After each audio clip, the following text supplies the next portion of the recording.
On perd pas de temps, on fait le tour de l'actualité du mardi 27 mai 2025. Le Premier ministre François Bayrou était ce matin au micro d'Apolline de Malherbe sur RMC et sur BFM. Et je vais te résumer une heure d'interview en 30 secondes. Remercie-moi maintenant parce que ça a été dur. Tout le monde va participer à l'effort budgétaire. Pour le moment, il peut rien dire sur comment ça va se passer et quel sera le calendrier. Il dira tout avant le 14 juillet. Il dira tout avec transparence aux Français. Est-ce que ça veut dire qu'il y aura un référendum ?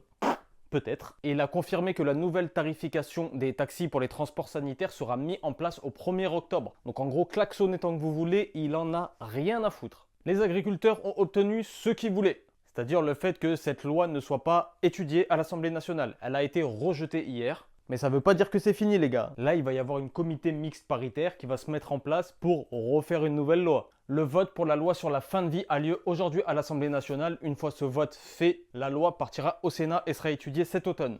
Au fait, moi c'est Norman, créateur de C'est Carré. Tous les jours, je te fais un point sur l'actualité. Si tu as aimé cette vidéo, like, partage, abonne-toi. Toi, ça te coûte rien, moi ça me fait plaisir.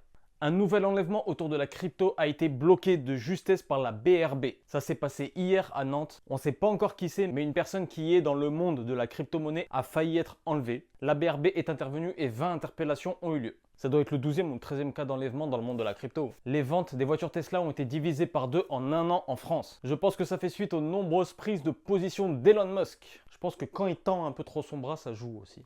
Hier à Liverpool, un homme a foncé dans la foule lors de la parade pour fêter le titre de champion d'Angleterre du club de Liverpool. Il a fait de nombreux blessés, dont des enfants. La police déclare que ce n'est pas un acte terroriste. Et selon la police, le conducteur était sous l'emprise de drogue. Quand j'aurai plus d'infos, t'auras plus d'infos. Tu connais ton gars au bout d'un moment. Et enfin, le youtubeur MrBeast donne 500 000 $ à celui qui battra Neymar, Serena Williams et Stephen Curry. Je te jure, je le fais. Je te jure, je les bats. Dis-moi en commentaire si je suis capable de les battre. Tu sais que C'est Carré, c'est le média du peuple, on se retrouve tous les jours pour faire un point sur l'actualité. Si t'as capté, bah c'est carré.